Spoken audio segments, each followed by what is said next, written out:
Hello friends, आज मैं आप लोगों के समक्ष सीडीपीओ का जीएस पेपर 2 का जो एग्ज़ाम होता है वो क्वेश्चन लेकर आपके समक्ष आया हूँ। इससे आपको 67वीं जो आगामी 67वीं का मेंस एग्ज़ाम है उसमें आपको लाभदायक होगा। आप अपनी तैयारी को किस प्रकार से करना है आज हम लोग उसी बारे में चर्चा करेंगे।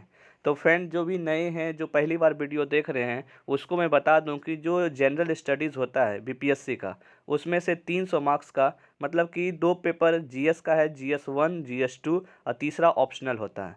मतलब कि एक जीएस, दूसरा जीएस और तीसरा।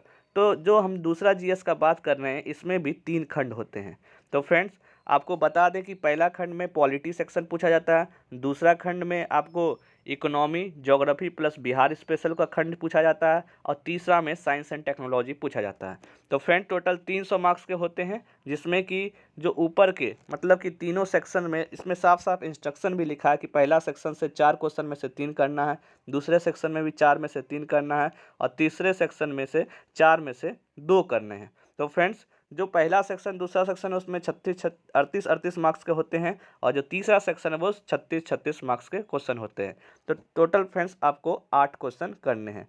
तो फ्रेंड्स, हमेशा आपके माइंड में रहना चाहिए कि क्वेश्चन अगर कोई एग्जाम देते हैं तो क्या होना है, कितना क्वेश्चन पूछे जाते हैं, ये सब आपको माइंड में कब करना पड़ेगा। तो चलिए फ्रेंड्स, बिना देरी किए शुरू करते हैं और करते हैं कि इसमें क्या क्या क्वेश्चन हैं और क्या क्या तैयारी करने की आवश्यकता है। तो चलिए फ्रेंड्स, खंड क का बात करते हैं। जैसा कि पहले ने बताया कि इसमें पॉलिटी सेक्शन आपको क्वेश्चन मिलेंगे। क्वेश्चन है कि प्रजातांत्रिक मूल्यों के संरक्षण और संवर्धन में न्यायिक सक्रियता और अति न्यायिक सक्रियता के औचित्य की समीक्षात्मक विवेचना करिए। तो फ्रेंड्स, आपको एक टॉपिक है, अगर आप पढ़िएगा पॉलिटी में, न्यायपालिका में, तो एक न्यायिक सक्रियता का बात किया जाता है। तो फ्रेंड, जैसा कि न्यायिक सक्रियता का मतलब क्या होता है कि जो न्यायालय है वह हस्तक्षेप कर रहा है किसमें, कार्यकारी विधायिका में। अगर कार्यकारी जो परिषद है उसमें अगर न्यायालय आकर हस्तक्षेप कर रहा है तो वो न्यायिक सक्रियता दिखाता है। जैसा कि उदाहरण में देख लीजिए कि अगर ताजमहल का जो कलर है वो खराब हो रहा है, या मान लीजिए कि आतंकवाद, मतलब कि जितने भी बाहुबल हैं, चुनाव आयोग में बाहुबल घुस गए, तो भ्रष्टाचार जहाँ हो रहा है तो वहाँ न्यायालय आके बोल रही है कि आप अपना जो न्यायिक है उसको सुधार करिए, जितने भी नामांकन होते हैं बाहुबली को टिकट मत दीजिए। उसी प्रकार बोला गया कि जो ढह रहा है, क्या ढह रहा है, ताजमहल जो विनाश हो रहा है उसको संरक्षण करिए। तो ये क्या है, न्यायिक सक्रियता दिखाता है। वहीं पे अति न्यायिक सक्रियता क्या होता है, अति न्यायिक सक्रियता में कि अगर मान लीजिए कि जैसे कि एक बार सुप्रीम कोर्ट ने कहा कि दिल्ली में एक भी पॉल्यूशन वाला जितने भी वाहन है नहीं होना चाहिए, तो इसका मतलब ऐसा थोड़ी है कि अचानक में हट जाएगा। मतलब ये अति न्यायिक सक्रियता का मतलब समय न देना, ये अति न्यायिक सक्रियता को दिखाता है। तो फ्रेंड्स, आपको इसके बारे में पढ़ना है और ज़्यादा डिटेल जानना है फ्रेंड्स, मैंने इसके ऊपर भी न्यायिक सक्रियता के बारे में भी क्वेश्चन बनाया, जाइए प्लेलिस्ट में इसको देखिए। चलिए फ्रेंड्स, दूसरा क्वेश्चन देखते हैं क्या है कि स्वच्छ भारत मिशन क्या है, इसकी समुचित सफलता में आने वाली प्रमुख बाधाओं की समीक्षा करिए। तो फ्रेंड्स, आपको इसके बारे में बताना है कि स्वच्छ भारत मिशन क्या है, इसमें सफलता में क्या क्या बाधाएं हैं, क्या क्या मतलब मुश्किलें हैं और क्या अच्छे से इसको कर सकते हैं, उसके बारे में आपको चर्चा करना है। चलिए फ्रेंड्स, तीसरा क्वेश्चन देखते हैं। विमुद्रीकरण का असंगठित, खुदरा और कृषि जैसे विशेष क्षेत्र पर बढ़ने वाले तत्कालीन और दीर्घकालीन प्रभावों का विश्लेषण करिए। फ्रेंड्स देखिए, ये है पॉलिटी सेक्शन, लेकिन यहाँ इकोनॉमी भी घुस गया है। मतलब कि इकोनॉमी, ज्योग्राफी सब इंटरमिक्स ही रहते हैं। तो फ्रेंड्स, आपको अपने आप का भी तैयारी जो है उसी प्रकार से करनी चाहिए। चलिए फ्रेंड्स, अगला क्वेश्चन देखते हैं। क्या क्वेश्चन पूछा गया है कि निजता का अधिकार जीवन के अधिकार के अंतर्गत भाग है, विवेचना करिए। तो फ्रेंड्स, आपको आर्टिकल 21 के बारे में आपको बताना है कि निजता का अधिकार कैसे है, राइट टू प्राइवेसी के बारे में बताना है। इसमें मेनका गांधी केस जो मामला है सब कुछ अच्छे से डिस्कस करना है और कहाँ कहाँ पे दिया गया है, कैसे जीने का अधिकार है केस, मतलब इस पर भी मैंने वीडियो फ्रेंड्स बनाया है, जाइए प्लेलिस्ट में, इसका स्पेशल वीडियो है। तो मतलब कि आपके पास यहाँ पे सारे वीडियो अवेलेबल हैं, आप जाके मतलब प्रीवियस ईयर जाइए, देखिए और टॉपिक वाइज सेलेक्ट करिए कि कौन कौन सा टॉपिक पूछा गया है। बीपीएससी का एक दायरा है जो लिमिटेड टॉपिक से बार बार क्वेश्चन रिपीट होता है फ्रेंड्स, उस पर आप ध्यान दीजिए। चलिए फ्रेंड्स, अब खंड ख का बात करें तो खंड ख में पहले भी बताया है, इसमें क्या पूछे जाते हैं, economy plus geography plus Bihar से, मतलब तीनों का यहाँ पे मिला हुआ आपको मिश्रण दिखेगा। चलिए फ्रेंड्स, क्वेश्चन देखते हैं। क्या है क्वेश्चन कि मशीनें मनुष्य को प्रतिस्थापित नहीं कर सकती है।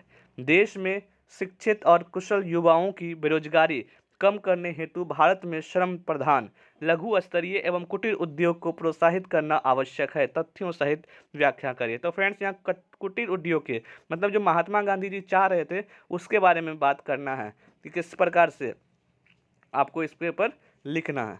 तो फ्रेंड्स अगला क्वेश्चन देखिए कि क्या पूछा गया है। अगला क्वेश्चन भी उसी टॉपिक से रिलेटेड है। देखिए फ्रेंड्स कितना अच्छी बात है कि अगर आप दो टॉपिक तैयार किए हैं तो उस पर ही आपका काम बन जाएगा। क्या है? विकेंद्रीकरण सामान्यता उद्योगों का विभिन्न स्थानों पर छिकराव मात्र नहीं है, लोगों के हाथों की अपेक्षा बहुत से लोगों के मध्य स्वामित्व का विकेंद्रीकरण की आवश्यकता है। क्यों और कैसे? तो फ्रेंड जैसा कि महात्मा गांधी क्या चाहते थे कि जो मतलब सत्ता हो वो विकेंद्रीकृत हो, उसी प्रकार जो उद्योग है कुटीर उद्योग को बढ़ावा देना चाहिए। अगर कुटीर उद्योग मतलब कि कुछ हाथ के ज़्यादा हाथ रहेगा तो क्या होगा कि सकल घरेलू आय जो है वो जीडीपी जो है ज़्यादा प्रभाव पड़ेगा, और सबके पास जो पैसे ज़्यादा रहेंगे तो देश तरक्की की ओर जाएगा, और जैसे ही पैसे रहेंगे तो शिक्षा बढ़ेगा, स्वास्थ्य बढ़ेगा, तो सब कुछ देखने को मिलेगा। इसीलिए गांधी जी भी इसी के सहायक करते थे, इसी का सपोर्ट करते थे।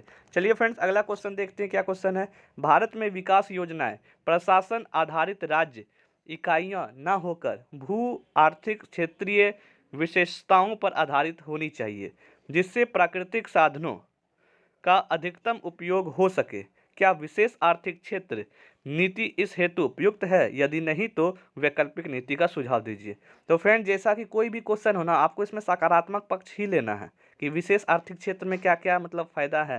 मतलब ये ज्योग्राफी से रिलेटेड क्वेश्चन है, मतलब आपको देखना भी है कि किस आयाम को टच कर रहा है। फिर फ्रेंड इसमें क्या आपसे सुझाव पूछा, अगर नहीं है तो मतलब इसमें हल्का आपको कॉन्ट्राडिक्ट भी करना है और आपको आगे का सुझाव भी देना पड़ेगा, लेकिन अंत में सकारात्मक रिजल्ट ही आपको दिखाना है। चलिए फ्रेंड्स अब अगला क्वेश्चन देखते हैं। अगला क्वेश्चन क्या पूछा है कि भारत के सभी राज्यों में सर्वाधिक 10 से 7% की विकास दर हासिल करने के दावे के बावजूद बिहार से अन्य राज्यों एवं एनसीआर की ओर श्रमिकों के मौसमी पलायन की दर में वृद्धि हुई। बिहार से श्रम पतापन की वर्तमान की स्थिति संदर्भ में इस विरोधाभास की व्याख्या करें। तो फ्रेंड्स मैंने क्या बोला कि इसमें क्या क्वेश्चन होता है, geography, economy plus Bihar special. देखिए फ्रेंड्स एक क्वेश्चन में तीनों का आपको मिश्रण देखने को मिल रहा है कि इसमें बिहार स्पेशल भी, इसमें ज्योग्राफी और इकोनॉमी का भी बात किया। क्यों? बेरोजगारी बढ़ रहा है तो पलायन देखने को मिलता है, तो कहीं ना कहीं बिहार के बारे में लिखना कि आखिर बिहार में इतना क्यों स्थिति खराब है, आर्थिक स्थिति क्यों खराब है, उसके बारे में आपको चर्चा करना पड़ेगा। तो चलिए फ्रेंड्स अब अगला खंड देखते हैं, खंड ग में। इसमें बता दें कि आपको क्या क्वेश्चन मिलेंगे। इसमें आपको साइंस एंड टेक्नोलॉजी का क्वेश्चन मिलेगा। क्वेश्चन देखते हैं। नंबर क्वेश्चन है कि यूएसए तथा चीन की शिक्षा एवं सेना पर आधारित बजट पर खर्च करते हैं। क्या हमारे भारत को यह नीति अपनानी चाहिए? या तो हाँ या ना, इस पर अपने उपयुक्त कारणों पर तर्क दीजिए। तो फ्रेंड देखिए शिक्षा और सेना दोनों बहुत जरूरी चीज़ है। आप यहाँ ना नहीं कर सकते, आप कोई भी चीज़ में आपको सकारात्मक ही बोलना पड़ेगा, और यहाँ पे आपको सही उत्तर और इसके बारे में लिखना कि हाँ भारत भी करेगा और उसके पीछे भी कार्यरत भी है और बहुत सारे स्कीम जो है भारत सरकार ला रही, आप उसके बारे में लिखना है। तो चलिए फ्रेंड्स अगला क्वेश्चन देखते हैं। क्या क्वेश्चन?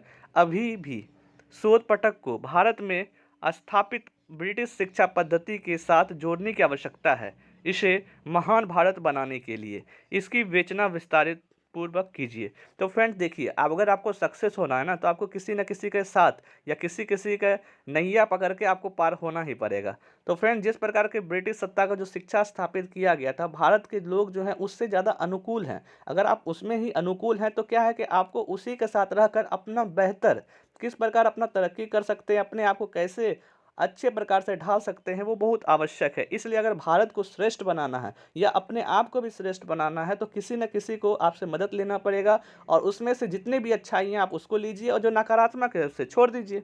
चलिए फ्रेंड्स अगला क्वेश्चन देखते हैं। अगला क्वेश्चन क्या है?